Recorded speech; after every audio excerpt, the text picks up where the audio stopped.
Bruce Christensen here, history of MACV-SOG at SOAR, October 15th, 2024. We are interviewing... Okay, my name is Gerald Barron, and I'm writing the book on Terry Crump, a Pink Panther, member of the 361st Area Weapons Company, that was dedicated to supporting the SOG mission out of CCC Khartoum. And I've known Terry. My wife and Terry used to work together in the same store many years ago, so I've known Terry for a number of years, but probably about 20 years ago, one of his friends told me that Terry had earned 7 Distinguished Flying Crosses. And I, at the time, was writing a book on a World War II fighter pilot who had earned 1 Distinguished Flying Cross. That book is called A Fighter Pilot in Buchenwald because he ended up in the concentration camp in Buchenwald. But hearing about 7 Distinguished Flying Crosses, I thought, I need to know more about that.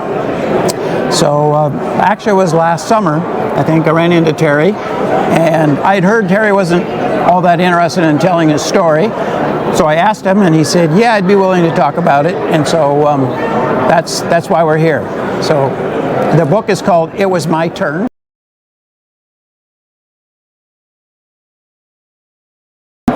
And the reason it's called that is because Terry comes from a long line of pilots going back to a World War I fighter pilot who's the airfield in Spokane is named after him, Phelps Field.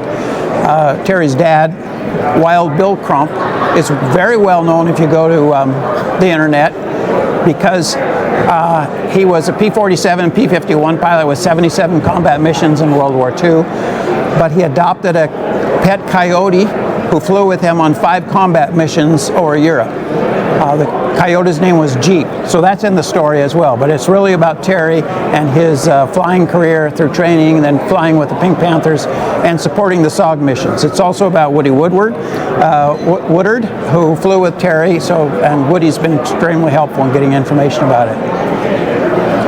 Yes, sir. And I'm Terry Crump, and everything he said is almost true. And just to follow up, as he said, my dad had extensive aviation experience and been a pilot since he was like 10 years old, and highly decorated coming out of World War II, as he said. And so when he approached me about a book, I said, well, you got to talk about my dad. And I don't really care that much about me, but you really need to focus on SOG, because I was pretty impressed with the mission that it was on. And of course, since everything's been declassified, and over time, a lot of books have been written on it, which are pretty interesting, and most people don't have a clue about it. As Gerald and I got into it, and he had his empathy and some understanding for my dad's situation, and looking into the background with Buell Phelps being a World War I pilot, and my dad's aviation history, and then getting into SOG and the background of SOG and what it's all about and what these guys did over there. It's coming together to be a pretty damn good book, I think, explaining how the pilots and the guys on the ground supported one another.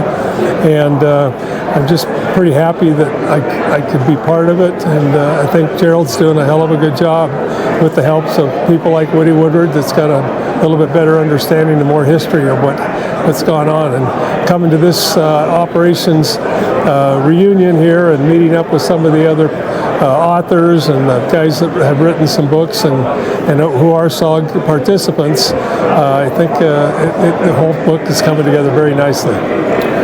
What did you enjoy about the book the most?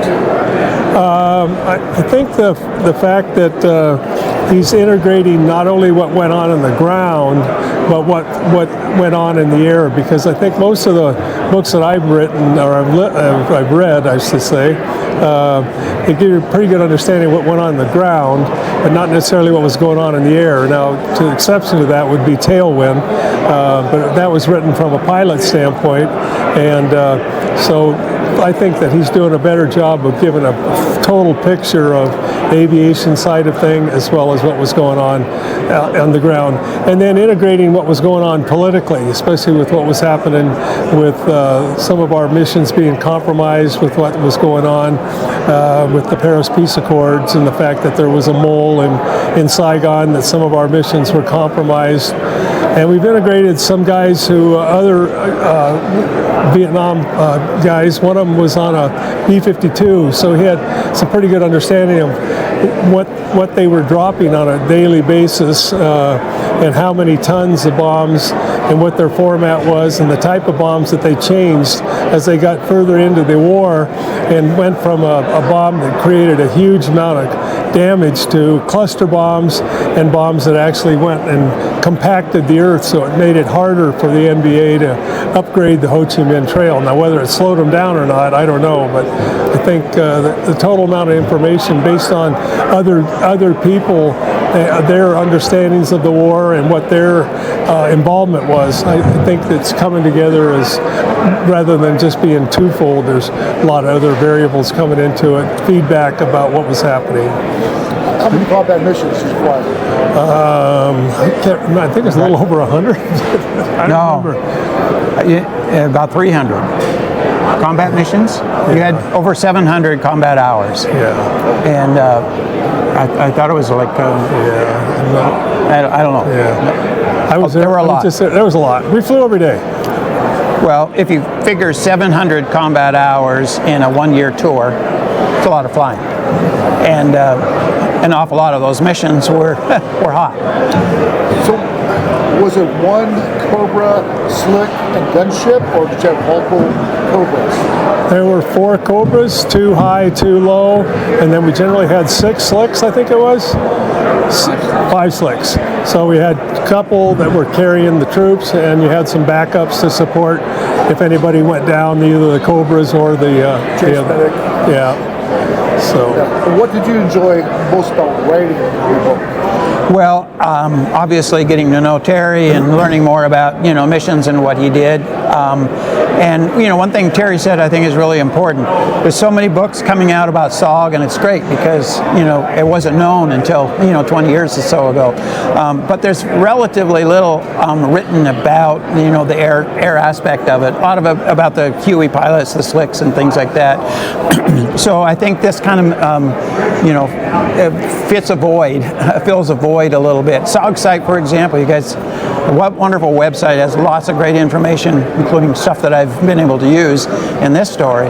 But there just hasn't been that much written. And the 361st that Terry was in, the Pink Panthers, was the only helicopter unit that was dedicated to supporting the SOG missions. Other ones would come in like for 6 months at a time and then be rotated out. But this unit, correct me if I'm wrong, Woody, was the only one that stayed with the SOG mission through its entire time there. So it's a little bit unusual in that, and of course because of that, they saw an awful lot of combat, a lot of very difficult missions. And again, Terry earning 7 DFCs is pretty remarkable. One of the things that I've learned and I've written about in the book is that is a remarkable record, and as Woody says, Terry's earned every one of them. But what I found out, there's a lot of other pilots that earned a lot more recognition than they haven't gotten as well. So I hope that one of the purposes of the book is to bring more recognition to these guys and what they did, the incredible work that they did, the bravery, the courage, and the skill. I mean, just the skill that they demonstrated in, because so many times they were called upon to essentially shoot upon their own friendly positions as close as they could, because the guys were saying on the ground, "Go ahead, put it in my left pocket, because if you don't get me, they will." And so just the skill, the courage, time and again, missions that they would be on. I just heard somebody talking about it, that they'd run out of ordnance. They'd go through maybe 5-6 racetrack pattern runs through there. They'd run out of ordnance. They wouldn't necessarily abandon it, because a Cobra coming over the NVA that was attacking the team on the ground would be enough to keep their heads down. Now, they didn't necessarily know that they didn't have ordnance, so they would do that time and again. The mission that is kind of the penultimate mission in the book, that is on the cover and is in an area called the Bra, and Terry's ship was hit by a 37 millimeter right on the rocket pod, 300 shrapnel holes in it. Terry thought it was a goner. And the reason he did that is because the Huey coming in, the slick coming in, had overshot its landing zone. So Terry put his Cobra in the line of fire in order to protect the slick coming in. And and then out of ordnance. He stayed until, even though his ship was damaged, but just hung in there trying to get it done. Yeah, you have the picture. So those are the kind of stories. They need, in my mind, they need to be told. And what he was talking about, I put a little Substack newsletter out called A Tardy Salute. And that's really why I'm interested in this book and promoting it, because there's an awful lot more people who don't necessarily know that much about the Vietnam War, who need to know what these guys did. We talk about the greatest generation. I'm sorry, I think it's a pretty great generation and what they did, and I just hope that this book helps to bring some credit to them. Let's talk a little bit about the book. Is it going to be hardback or softback? Softback. How many pages? About 300. And when is it going to be published? Hopefully in the next 3 months. And where are you going to sell it at? It'll be on Amazon, and then probably, one thing we'll be talking about some of these other publishers that are dealing with it, that we may be partnering with them or working on some other ways. But it'll be primarily promoted through the Vietnam organizations and through the... And once it's published and it's on Amazon, I'll promote a link. I will not sell the book on the website or YouTube, but there will be a link that the buyers can buy the book. Will you do audio eventually? Yes, probably maybe about the same time with the release. Okay, yeah, sounds good. Anything else you want to add, Terry? No, I think that covers it pretty well. One of the great pleasures for me of working on Terry's book is meeting a lot of other guys, and nobody more important to that than Woodard, Joseph Woody Woodard, who flew with Terry. He was Panther 2.7, Terry was Panther 3.8. They flew together a lot. Woody, Terry was gooder than every angel, never did anything wrong. This guy was a hellraiser. I know that by reputation of other things. But another incredible pilot with incredible stories of what he's done. And Woody is a great contactor and connector of people. So he's helped with a lot of information in the book. There's a lot of stories about Woody, only the ones that fit for print. And he's really helped with a lot of things. So great source of information about the Pink Panthers. Could you tell us a little bit about yourself, Woody? Oh, you bet. I went to flight school when I was 18, and by the time I turned 19, I was flying Cobras with the 361st in Vietnam, flying the SOG missions. I had 3 big missions that I remember. I flew for 20 months with the Pink Panthers and with SOG. One of them was Tailwind, which we have talked about. One of them was a dual prairie fire, which we've talked about.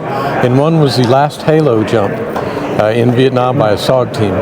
That was the 5th Halo jump, where the weather was just terrible that day. I mean, even the 2 Covey pilots have done podcasts.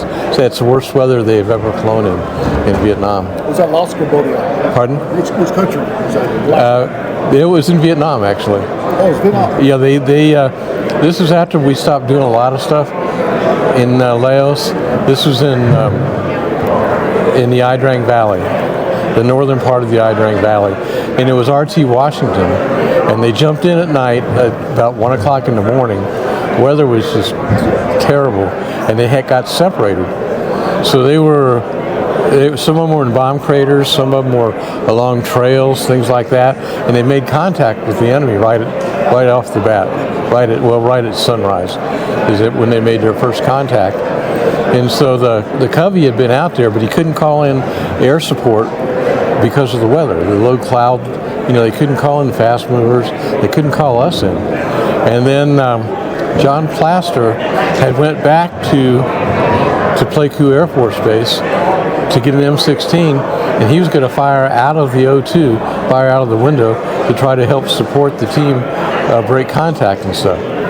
He said, I talked to him earlier this morning, he said, I robbed him of a Distinguished Flying Cross, because when I heard he was coming back to go back out there, I went ahead and launched with a heavy fire team with 3 Cobras, and we were able to break their contact, get them close enough together where we could bring the slicks in to get the team out safely. Nobody was hurt. Everything went real well from that point. This whole story is in Terry's book, by the way. Oh, so for the viewers, you have a front seater and back seater in a Cobra? Right, the front seater is a co-pilot gunner. He fires the turret normally, a 40 millimeter grenade launcher and a 7.62 minigun. The minigun shot 4,000 rounds a minute. The 40 millimeter shot 300 rounds a minute. And then the back seater fired the rockets, or if you had a 20 millimeter on the left side, he fired the 20 millimeter. And you were one tour there in Vietnam or multiple? Sir? One tour or multiple tours? I spent 20 miles, I just extended, and I tried to extend again, and they said it was time for me to come home. I don't know why. And you read the book. I did. And what is your favorite part about the book? I think the whole book is excellent. It's outstanding. Fortunately, Gerald let me, after he wrote each chapter, he let me look at it, read it, and if I had any ideas or suggestions or, well, I think it happened this way or that way, he went ahead and changed it, put it in the book, and so I think really the whole book is excellent. And his, what he calls the, on subtrack? Oh, a tardy salute. Yeah, that is excellent. He's got kind of short stories of what's in the book. And he's probably got, what, 6 or 7 of them? More than that. More than that right 15 now. or so. Oh, hell, a lot more than that. But and it's very good. Thank you. What do you got? Anything to follow up, Terry? No, I think that's good. Again, thanks, SOG site. It's a great Thank you, resource, guys. and it'll be in the book as well. Okay, awesome. Great. Thanks.